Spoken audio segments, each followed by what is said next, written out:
రాజోలు అనే గ్రామంలో రఘురాం, కమల అనే ఇద్దరు దంపతులు ఉంటారు.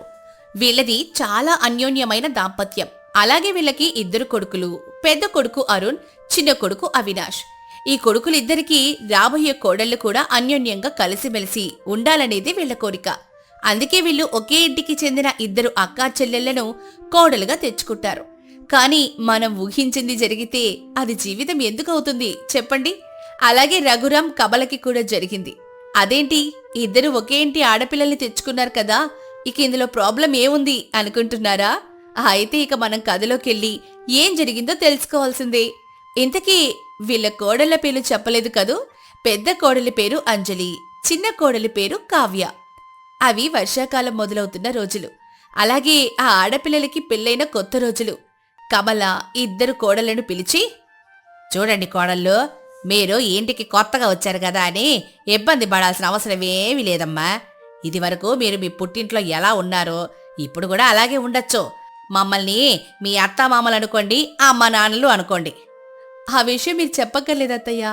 మిమ్మల్ని చూస్తేనే అర్థమవుతుంది మీరు ఎంత మంచివారని. మిమ్మల్ని మా అమ్మా నాన్నల కంటే ఎక్కువ బాధ్యతగా చూసుకుంటాం. అక్క మాటే నా మాట అత్తయ్య గారు. పెళ్ళైన కొత్తల్లో ఇద్దరు అక్కా చెల్లెలు ఒకే మాట మీదుండి కలిసిమలిసి పని చేసుకోవడం చూసి ఆ ఇంట్లో వాళ్ళందరూ చాలా ఆనందపడుతూ ఉంటారు. ఆ ఆనందమంతా ఒక్క నెల రోజులు మాత్రమే ఉంటుంది. తర్వాత ఇద్దరు అక్కా చెల్లెలు ఒకరి మీద ఒకరు పోటీ పడ్డం మొదలవుతుంది. కావ్య, ఉదయమే నేను ఇక్కడ పులిహోరకు కావాల్సిన ఐటమ్స్ అన్నీ సిద్ధం చేసి పెట్టాను. ఇప్పుడు అవి కనిపించట్లేదు. నువ్వేమైనా చూసావా? అవును, నేనే వాటిని తీసి అవతలకు విసిరేశాను. ఏంటి, అవతల పడేశావా? కాని ఎందుకు? రోజు నువ్వు చేసే రొటీన్ వంటల్ని తినలేక చస్తున్నానక్క. కనీసం ఒక్కరోజైనా డిఫరెంట్ ఐటమ్స్ చేస్తావేమోనని చూస్తున్నాను. లేదు, అదే ఉప్మా, అదే పొంగలి, అదే పులిహోర. అందుకే వాటి తీసి పక్కన పడేశాను. ఈరోజు నేనే కొత్త వంట ట్రై చేస్తాను. కానీ ఇంట్లో వాళ్ళందరూ పాతకాలం వంటల్ని ఇష్టపడేవాళ్లు కదా, అందుకనే వాళ్ళ కోసం నేను అవే చేస్తున్నాను. వాళ్ళెవ్వరూ నాకు ఇంతవరకు అభ్యంతరం చెప్పనేలేదే.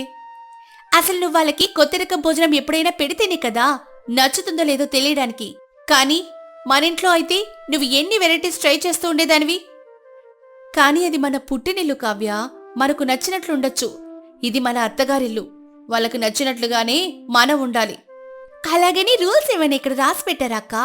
అయినా మన అత్తయ్యే కదా మనకు చెప్పారు, మీరు మీ పుట్టింట్లో ఎలా ఉంటారో ఇక్కడ కూడా మీకు నచ్చినట్లే ఉండొచ్చని. అది ఆమె మంచితనం. అలా అన్నారు కదా అని మనకు నచ్చినట్లు మనం చెయ్యకూడదు కావ్య. అయితే ఇప్పుడేంటి, నాకెందుకు ఈ క్లాస్ పీకుతున్నావు? చూడు, నేను నీ అక్కని. ముందు నోరు మూసుకొని పులిహారకు కావలసిన ఐటమ్స్ అన్నీ ఎక్కడ పెట్టావో అవి నా చేతికివ్వు. హలో అక్కగారు, ఇక్కడ అక్క చెల్లి అంటూ ఎవ్వరూ లేరు. ఇద్దరం ఈ ఇంటి కోడలవే. ఏది ఎంత వండాలి, ఏమేం వండాలనే హక్కు నీతో పాటు నాకు కూడా ఉంది. చూడు, ఇప్పటికే చాలా ఆలస్యమైంది. నీతో వాదించే ఓపిక నాకు లేదు. అవతల అత్తయ్య వాళ్ళకి తెలిస్తే బాగుండదు. ముందు వాటిని ఎక్కడ పెట్టావో చెప్పు. నేను చెప్పను, ఏం చేసుకుంటావో చేసుకోపో. అయితే ఈరోజు నేను వంట చేయను. నువ్వేం తింటావో నేను చూస్తాను. ఈ వంటల పేరు చెప్పుకునే కదా ఇన్ని రోజులు ఇంట్లో వాళ్ళందరినీ బుట్టలో వేసుకుని మార్కులు కొట్టేస్తున్నావు. అవును అంటాను. అయితే ఏంటిప్పుడు? నీకు చేతనైతే నువ్వు కూడా వంట చెయ్యి. అంటే నాకు వంట రాదనే కదా నీకింత పొగరు? రేపటి నుంచి నేను వంట చేయడం నేర్చుకుంటాను. నేనే స్వయాన నా చేతులతో కొత్త కొత్త రకాల వంటలన్నీ వండి తినిపించి వీళ్ళందరి మెప్పు పొందుతాను. చాలా మంచి జోకేశావు, కాని నవ్వే ఓపిక నాకు లేదులేమ్మా. నీకిష్టం వచ్చింది చేసుకోపో. అలా ఇద్దరూ ఒకరి మీద ఒకరు పోటీతో ఆ రోజు ఎవ్వరూ వంట చేయరు. కమల ఇద్దరి కోడలను పిలుస్తుంది. ఏమైంది అంజలి, ఈరోజు ఇంట్లో ఎందుకు వంట చేయలేదు? నేను చేయబోయేనత్తయ్యా, కాని తనే నా వంటకి అడ్డుపడింది. తనంటే ఎవరంజలి? ఆవిడ నా గురించి చెప్తుందత్తయ్యా. ఆవిడేంటమ్మా? తను మీ అక్క అంజలి గదా. అవన్నీ నిన్నటి వరకే అత్తయ్యా. ఈ రోజు నుంచి అలాంటి పిలుపులు ఏవి ఇంట్లో వినపడవులేండి. అసలేం జరిగింది మీ ఇద్దరికి? ఇలా వంట చేయకుండా ఇద్దరు కొట్టుకుంటున్నారేంటి? నా వంటలు తన గొంతు దిగడం లేదంట, అందుకని ఈ రోజు నుంచి తనే వంట చేస్తుందంట అత్తయ్యా. రోజు ఇద్దరు కలిసే కదమ్మా అన్ని పనులు చేసుకునేవాళ్ళు. ఈ రోజు ఎందుకు ఇద్దరు భద్రశత్రువులాగా మాట్లాడుకుంటున్నారు? ఆవిడగారు చేసిన వంటలు తినడం నా వల్ల కావట్లేదత్తయ్యా. అందుకే ఈరోజు నుంచి నేనే వంట చేస్తాను. తను చేసే వంటని నేను కూడా తిననత్తయ్యా. అందుకే నేను వంట చేస్తాను. ఉన్నట్టుండి మీ ఇద్దరికి ఏమైందో అర్థం కావట్లేదే. ఇలా ఇద్దరు పోటీపడి ఒకరు చేసిన వంటనే ఒకరు తిన్నంటే ఎలా అమ్మా? ఇద్దరిలో ఎవరో ఒకరు సర్దుకుపోవాలి కదా. అత్తగారు ఎంత చెప్పినా కూడా ఇద్దరు ఒకరి పంతం ఒకరు వదలరు. వీళ్ళ ధోరణి చూసి ఇంట్లో వాళ్ళంతా కూడా ఆశ్చర్యపోతారు. కాని చేసేదేమీ లేక ఆ రోజుకి ఇంట్లో వాళ్ళందరూ పస్తున పడుకుంటారు. మరుసటి రోజున వర్షం జోరుగా పడుతుంది. బయట వాతావరణం అంతా చల్లగా, కానీ ఇంట్లో వంటగది మాత్రం ఇద్దరి కోడల సంభాషణతో వేడుకుంటుంది. ఇద్దరు అక్కా చెల్లెలు ఇంట్లో ఎవరి పొయ్యి వాళ్ళు ఏర్పాటు చేసుకుని ఎవరి వంట వాళ్ళు చేయడం మొదలు పెడతారు. బయటేమో మేఘాలు ఉరుముతూ పెద్ద వాన పడుతూ ఉంటుంది. వర్షపు జల్లు ఇంట్లో పడుతున్నా కూడా లెక్క చేయకుండా ఇద్దరు వంట చేస్తూ ఉంటారు. అది చూసిన ఇంట్లో వాళ్ళు, ఏం జరుగుతుంది కమల? ఇంట్లో ఇంట్లో 2 పొయ్యిలు వెలిగించి ఇద్దరు సపరేట్ గా వంట చేయడం ఏంటి? మన పిల్లల్లాగా అన్యోన్యంగా కలిసిమెలిసి ఉంటారనుకుంటే వీళ్ళేంటి ఇలా మారిపోయారు? నేను మాత్రం ఏం చేయగలనండి? ఇద్దరికి నచ్చజెప్పి చూశాను, కానీ ఎవరు తగ్గడమే లేదే. ఒకే ఇంటి నుంచి అక్కా చెల్లెలు తెచ్చుకుంటే కలిసిమెలిసి ఉంటారనుకున్నాం. వీళ్ళిద్దరు చూస్తే బయట వాళ్ళకన్నా ఎక్కువగా గొడవ పడుతున్నారండి. దీన్ని మొదట్లోనే ఆపాలమ్మా, లేదంటే వీళ్ళ తీరు ఇలాగే కొనసాగుతుంది. కానీ అన్నయ్య, అమ్మ చెప్తేనే వినడం లేదంటే మనం చెప్తే వింటారా? వాళ్ళు వినరు తమ్ముడు, మనమే వినేలా చెయ్యాలి. దానికి నేను ఒక ఉపాయం చెప్తాను, మీరు నేను చెప్పినట్టు చేయండి. వాళ్ళు ఎంత బాగా వంటలు తీసుకొచ్చినా సరే అందరూ తిని అస్సలు బాగలేదని చెప్పండి. అలా అరుణ్ ఇంట్లో వాళ్ళందరికీ చెప్తాడు. వాళ్ళందరూ దానికి సరే అన్నట్లు తలూపుతారు. అవతల వైపు ఇద్దరు అక్కా చెల్లెలు, అవతల ఘోరమైన వర్షం పడుతుంది. ఇప్పుడు నేను వేడి వేడి ఉల్లిపాయ పకోడీలేసి చక్కటి అల్లంటి పెట్టి ఇచ్చానంటే అందరూ నా వంట మెచ్చుకుని తీరాల్సిందే. నువ్వలాగే కలలు కంటూ ఉండు, కానీ ఈరోజు అందరు తినేది నేను చేసిన వంట మాత్రమే. హో, అంతగా ఏం వండుతున్నావో? నేను చేసేది నీలాంటి ఉల్లిపాయ పకోడీలు కాదులే, వీటిని చీజ్ కార్న్ బాల్స్ అంటారు. అలాగే హెర్బల్ గ్రీన్ టీ ఇప్పుడే యూట్యూబ్లో చూశాను. వీటిని కనుక చేసి ఈ వర్షానికి ఇంట్లో వాళ్లకు వేడివేడిగా సర్వ్ చేశానంటే ఇక అంతే, నన్ను పొగడ్తలతో ముంచెత్తుతారు. నీ చీజ్ బాల్సో చిచ్చి బాల్సో గాని అలాంటి మైదా పిండితో చేసిన వంటలు ఇంట్లో ఒక్కరు కూడా తినరు. ఇలాంటి వర్షానికి పకోడీలకి అల్లం టీకి మించిన రుచి ఇంతవరకు ఈ భూమి మీద పుట్టిందే లేదు తెలుసా? చెప్పానుగా, నువ్వు అలాగే భ్రమలో బ్రతుకుతూ ఉండు, నేను భూమి మీద వీళ్ళ మెప్పులతో నిన్ను ఎలా ఓడిస్తానో చూస్తూ ఉండు అని ఇద్దరు కలిసి వాళ్ళు చేసిన వంటల్ని తీసుకొచ్చి ఇంట్లో వాళ్ల ముందు పెడతారు. ఇంట్లో వాళ్ళు ఇద్దరి వంటల్ని తింటారు. ఎవరి వంటలు బాగుంటాయా అని చెప్తారని ఇద్దరు ఎదురు చూస్తూ ఉంటారు. చిచి, ఏంటి వంటలు ఇలా ఉన్నాయి? నోట్లు పెట్టుకుంటే వాంతి వస్తోంది. అన్నీ కరెక్ట్గానే వేసి బాగా చేశాను కదా బావగారు, అంత చండాలంగా ఉండే అవకాశం లేదు కదా. బహుశా ఇదే ఆ ఉల్లిపాయ పకోడీ మహిమై ఉండొచ్చు. అసలు ఇదేంటి నోట్లో పెట్టుకుని ఇంత పొడుగున సాగుతున్నాయి? ఇలాంటి వాటిని ఎవరైనా తింటారా? అలాగే చెప్పండి మరిది గారు, ఎంత చెప్పినా వినకుండా కొత్త రకం ట్రై చేస్తాను అని చెప్పింది. నాకు ఉల్లిపాయ పకోడీ అంటే చాలా ఇష్టం ఉండేది. ఈ ఒక్క దెబ్బతో దీని మీద విరక్తి కలిగింది. అవే కాదండి, ఇదిగో ఇవేవో కొత్త రకం వంటకాలట, వీటి రుచి కూడా అలాగే తగలబడింది. అందరి మాటలకి అక్కా చెల్లెలిద్దరూ ఒకరు మొక్కలొకరు చూసుకొని, నిజంగా ఉల్లిపాయ పకోడీ అంత చండాలంగా ఉందా మావయ్య గారు? నేను చేసిన చీజ్ కార్న్ బాల్స్ కూడా బాగలేదు అత్తయ్య గారు. మాకెవ్వరికి మీ ఇద్దరు చేసిన వంటలు అస్సలు నచ్చలేదు. బయట వర్షం పడుతుందమ్మా, వేడివేడిగా ఏదైనా తిందామనుకున్నారు, కానీ ఇద్దరు కోడలు కలిసి ఈ రోజు కూడా పస్తులుంచారు. అవునండి, 2 రోజులైంది ఇంట్లో భోజనం చేసి. ఇద్దరు ఒకరి మీద ఒకరు పంతంతో మనల్ని పస్తులుంచుతున్నారు. ఇద్దరు కలిసికట్టుగా చేసినప్పుడు భోజనం ఎంత బాగుండేది, అందరం కడుపు నిండా తినేవాళ్ళం. కానీ ఇప్పుడు వీళ్ళు చేసే చండాలమైన భోజనం తినడం కంటే పస్తులున్నవే నయం అనేలా ఉంది. ఈ రోజు నుంచి మీ అందరి కోసం నేనే వంట చేస్తాను. ఒకే ఇంటి నుంచి వచ్చిన అక్కా చెల్లెలు కలిసి ఉంటారనుకోవడం నా బుద్ధి తక్కువ. అందరూ అన్న మాటలకి ఇద్దరు అక్కా చెల్లెలు సిగ్గుతో తలదించుకొని, మమ్మల్ని క్షమించండి అత్తయ్య గారు, నా చిన్నది అని ఏదో తెలియకుండా పంతానికి పోతే నేను కూడా బుద్ధి లేకుండా ప్రవర్తించాను, మీ అందరినీ బాధ పెట్టాను, నన్ను కూడా క్షమించండి మీరందరూ. కొత్త రకాల వంటలు చేసి మీ అందరి మెప్పు పొందుదామని అక్క మీదే పోటీకెళ్ళాను, కానీ ఒక్కసారి బుద్ధి తెచ్చుకున్నాను. ఈ రోజు నుంచి అక్క నేను కలిసి వంట చేస్తాం, క్షమించండి. అక్కా చెల్లెళ్ళు ఇద్దరిలో వచ్చిన మార్పుని చూసి ఇంట్లో వాళ్ళందరూ ఒకరి మొహాలొకరు చూసుకొని మనం అనుకున్నది సాధించామని చిన్నగా నవ్వుకుంటారు. ఆ రోజు నుంచి అక్కా చెల్లెలిద్దరూ ఒక్కసారి కూడా గొడవ పడకుండా చాలా సంతోషంగా కలిసిమెలిసి ఉంటారు. మరి ఈ కథ ద్వారా మనం తెలుసుకున్న నీతేంటో తెలుసా? అన్ని సమపాలల్లో వేసి వండితేనే భోజనానికి రుచి వచ్చినట్లు ఇంటి కోడల మధ్య ఆత్మీయత, సహకారం ఉంటేనే ఆ ఇల్లు పరిపూర్ణమవుతుంది. నీలానగర్ అనే ఊరిలో వెంకటేశం, కైకమ్మ అనే దంపతులు నివసిస్తూ ఉంటారు. వీళ్ళది చాలా పేద కుటుంబం. వెంకటేశం చాలా మంచివాడు.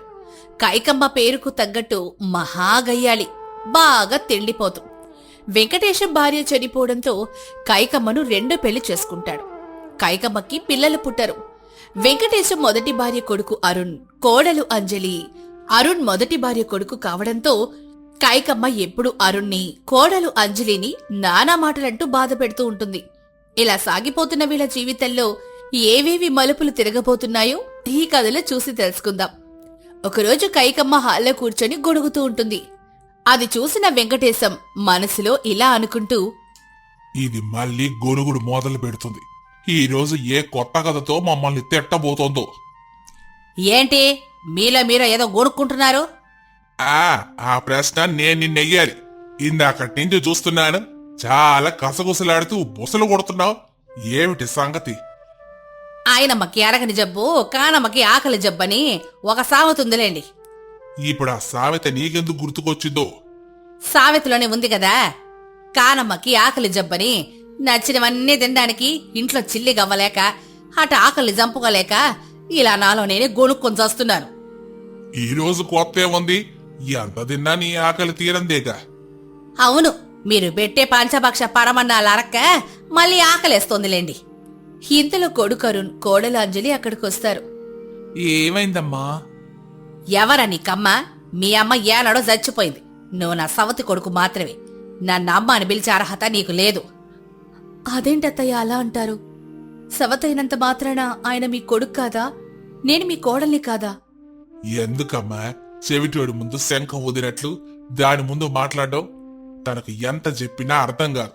దానికి ఏ ముహూర్తాన కైక అని పేరు పెట్టారో ఆ పేరును సార్థకం చేసుకుంటోంది.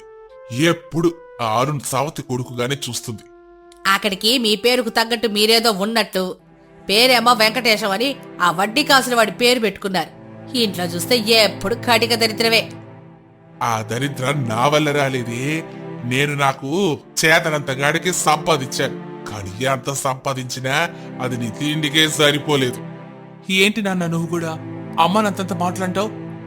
నీకు చిన్నప్పటి నుంచి చెప్తూనే ఉన్నాను, నేను మీ అమ్మని కాదు అని. నువ్వెన్నిసార్లు చెప్పినా, ఎన్ని మాట్లాడినా కూడా నువ్వే నా అమ్మవి. ఆయనకు మీరంటే చాలా ఇష్టం అత్తయ్యా. చిన్నప్పుడే తల్లిని కోల్పోవడంతో మిమ్మల్ని తన సొంత అమ్మ అనుకునేవాడు. రోజు మీ గురించి ఎన్ని కబుర్లు చెప్తూనే ఉంటారో తెలుసా? ఈ కబుర్లకేమీ తక్కువ లేదమ్మా. కబుర్లతో ఏమైనా కడుపు నిండుతుందా? ఈ రోజుల్లో ఏదైనా డబ్బుతోనే సాధ్యమవుతుంది. అలా డబ్బు సంపాదించడం చేతగాక ఇలా కబుర్లతో కాలక్షేపం చేస్తున్నాడు. నా వంతు నేను ప్రయత్నం చేస్తూనే ఉన్నానమ్మా, కానీ కాలం కలిసి రావట్లేదు. అందుకే నేను చేస్తున్న పనిలో ఎక్కువ ఆదాయం లేదు. కనీసం ఇంట్లో వాళ్ళందరికీ కడుపు నిండా భోజనం పెట్టలేని నా పరిస్థితి చూస్తే నాకే సిగ్గుగా ఉంది. అవునులే, పుట్టగానే తల్లిని మింగేశావు.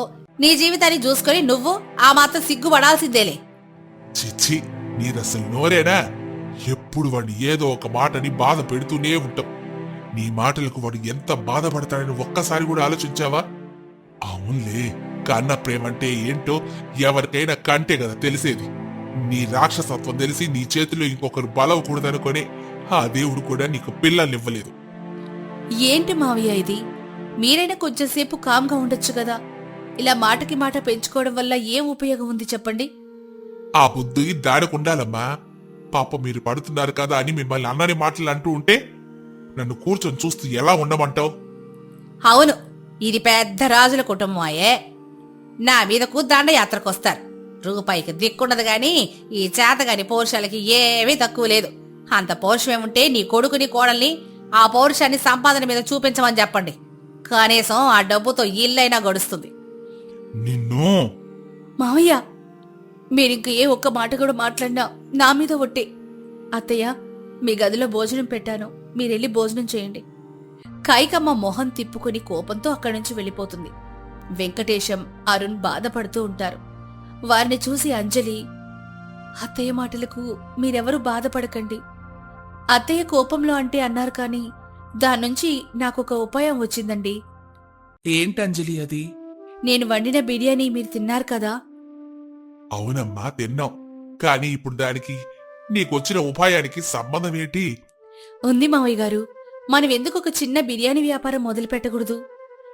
ఐడియా బాగానే ఉంది కానీ అంజలి, నువ్వు ఇంటి నుంచి బయటికెళ్ళి పనిచేస్తావా? ఏం ఎందుకు చేయకూడదండి? అందరం కూర్చొని తినడానికి మందేమైనా కోటీశ్వర్ల కుటుంబమా? తలా ఒక చెయ్యి తోడైతే ఈ పేదరికం బాధలు తప్పుతాయి కదా. చాలా మంచి ఉపాయం ఆలోచించావంజలి. ఇంట్లో ఉండి మీ అత్తగారితో ఈ మాటలు పడ్డం కంటే ఇద్దరు కలిసి బయట వ్యాపారం చేసుకుంటే కనీసం దాని మాటల తోటల నుంచైనా తప్పించుకోవచ్చు. కాకపోతే పెట్టుబడికి ఎక్కువ డబ్బు ఖర్చు అవుతుందేమో. అంత డబ్బు ఏమీ ఖర్చవ్వదండి. వ్యాపారం చిన్నగానే మొదలు పెడుతున్నాం కాబట్టి మన దగ్గర దాచుకున్న కొంత డబ్బే సరిపోతుంది. అయితే ఇంకెందుకమ్మా ఆలస్యం? రేపటి నుంచే కొత్త వ్యాపారం మొదలు పెట్టమ్మా. మరుసటి రోజు అంజలి బాగా బిర్యానీ వండి ఇంటి బయటున్న బండి మీద పెడుతుంది. అది వర్షాకాలం కావడంతో ఆకాశమంతా చీకటిమయమైపోయి బాగా వర్షం కురవడం మొదలవుతుంది. అయ్యో, ఇప్పుడు వర్షం పడుతుంది. ఎలా అంజలి? ఈ వానలో బిర్యానీ తినడానికి ఎవరొస్తారు? శ్రమంతా వృధా అయిపోతుందేమో అంజలి. లేదండి, మనం సరైన సమయానికి బిర్యానీ వ్యాపారం ప్రారంభించాం. మసాలా ఘాటికి దాహం తీవ్రత ఎక్కువవుతుంది. అదే ఈ వర్షంలో చలికి వేడి వేడి బిర్యానీ తినాలని ఎవరికైనా అనిపిస్తుంది. దేవుడి మీద భారం వేసి మొదలు పెట్టాను. అంతా మంచే జరుగుతుందని ఆశిస్తున్నాను. నీ ఆశలో అర్థం ఉందంజలి, కానీ బయట రోడ్డు మీద చూడు, జనాలు ఒక్కరు కూడా లేరు కదా. ప్రయత్నించకుండానే ఓటమి ఒప్పుకోకూడదండి. మీరొక్కసారి గొడుగును అడ్డుగా పెట్టుకోండి. నేను దబర మూత తీస్తాను. ఆ వాసనకైనా ఎవరైనా వస్తారేమో చూద్దాం. అంతలో అటువైపు వెళ్తున్న రమేష్ అనే వ్యక్తి ఆ వాసన చూసి బండి దగ్గరికి వస్తాడు. ఈ వర్షంలో ఇంత మంచి బిర్యానీ వాసన వస్తుంది. నిన్నటి వరకు ఇక్కడ ఏమీ లేదే. కొత్తగా ఈ బిర్యానీ బండి పెట్టారా? అవునండి, ఈ రోజుకి కొత్తగా ప్రారంభించాం. ఆహా, వాసన అదిరిపోతుంది. పైగా బిర్యానీ వేడి వేడిగా పొగలు కక్కుతుంది. ఒక ప్లేట్ బిర్యానీ ఇవ్వమ్మా. అంజలి ఎంతో ఆప్యాయంగా వేడి వేడి బిర్యానీ ప్లేట్లో పెట్టి రమేష్ అనే వ్యక్తికి ఇస్తుంది. రమేష్ ఒక ముద్ద నోట్లో పెట్టుకొని, వావ్, బిర్యానీ చాలా బాగుంది. ఈ వర్షంలో వేడిగా ఇంత నాణ్యమైన బిర్యానీ తింటుంటే కడుపు చల్లబడినట్లుంది. హోటల్లో కూడా ఇంత రుచికరమైన బిర్యానీ దొరకదు. అచ్చంగా చెప్పాలంటే ఇంట్లో ఉండే అమ్మమ్మ చేతి వంటలాగా చాలా అద్భుతంగా రుచిగా ఉంది. చాలా సంతోషమండి. ఇంట్లోనే వండిన బిర్యానీ చాలా శుభ్రంగా వండాను. మీకు నచ్చింది, అంతే చాలు. చిన్నగా నచ్చలేదమ్మా. వీలైతే ఈ బిర్యానీ దబర దబర ఎత్తుకుపోవాలనిపిస్తోంది. అంత బాగా నచ్చింది. అలాగే నా రూమ్ లో ఫ్రెండ్స్ కూడా ఉన్నారు. వాళ్ళకు కూడా కొన్ని పార్సల్స్ కట్టివ్వు. అలాగే నా వాట్సాప్ లో కూడా మీ బిర్యానీని పోస్ట్ చేస్తాను. నా ఫ్రెండ్స్ అందరూ కూడా రోజు ఇక్కడికి వచ్చి తింటారు. చాలా సంతోషమండి. ఇదిగోండి, మీరు అడిగిన పార్సల్ సిద్ధం చేశాను. అది తీసుకుని రమేష్ అక్కడి నుంచి వెళ్ళిపోతాడు. కొంచెం సేపటికి ఒక్కొక్కరుగా బిర్యానీ వాసనకి వర్షాన్ని కూడా లెక్క చేయకుండా తినడానికి అక్కడికి రావడం మొదలు పెడతారు. తిన్న ప్రతి ఒక్కరూ బిర్యానీ రుచిని చూసి ఎంతో పొగుడుతూ ఉంటారు. ఆ రోజు వండిన బిర్యానీ అంతా అయిపోయి బాగా లాభం చేతికొస్తుంది. అరుణ్, అంజలి వ్యాపారం ముగించుకుని ఇంట్లోకి వెళ్తారు. అక్కడ కూర్చొనున్న కైకమ్మతో అంజలి ఇలా అంటుంది. అత్తయ్య గారు, ఈరోజు వ్యాపారంలో వచ్చిన లాభాలు ఇదిగో తీసుకోండి. కైకమ్మకు ఒక్కసారిగా ఏమీ అర్థం కానట్లు, మీరు వ్యాపారం చేసి ఆ వచ్చిన లాభాలు నాకెందుకు ఇస్తున్నారు? దీని వెనక ఏదైనా కుట్రుందా? నీకు తెలిసిన అన్ని కొట్టలు వాళ్ళకు తెలియవులేవే. మీరాగండి మావయ్య. ప్రతిరోజు వ్యాపారంలో వచ్చిన డబ్బంతా మా అమ్మగారి చేతిలోనే పెట్టాలి అని మీ కొడుకు నిర్ణయించుకున్నాడు. అలాగే మీ కోడలుగా నేను అదే నిర్ణయాన్ని పాటిస్తున్నాను అత్తయ్య. అందుకే వచ్చిన డబ్బంతా మీకే ఇస్తున్నాను. ఈ వ్యాపారం అంతా మీ చేతుల మీదగానే నడవాలి. మీరు మరుసటి రోజు వ్యాపారానికి కావలసిన డబ్బులిస్తే చాలు. మిగిలిన డబ్బుతో మీరే ఇంటిని నడిపించండి. అవునమ్మా, నువ్వు నా తల్లివి. నా తల్లి నాకు దైవంతో సమానం. నువ్వుండగా ఈ ఇంటి పెద్దనాన్ని ఇంకొకరికి అప్పగించను. ఈ రోజు నుంచి మేం కష్టపడి పనిచేస్తాం. నువ్వు ఇంటిని చూసుకో.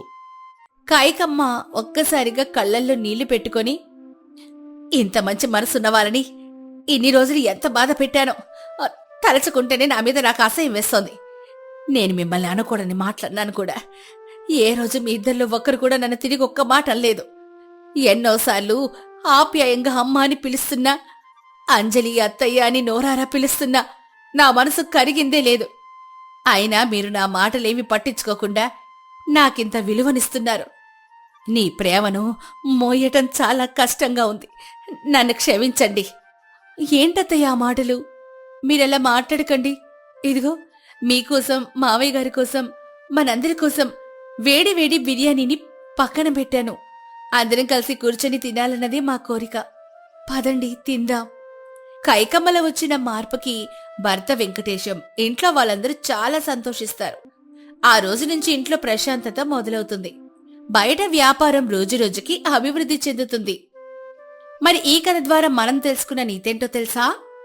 నాలుక కత్తి కంటే పదునైంది. అందుకే ఎదుటివారిని ఒక మాట అనే ముందు 1కి 10 సార్లు ఆలోచించుకోమని చెప్పారు పెద్దలు.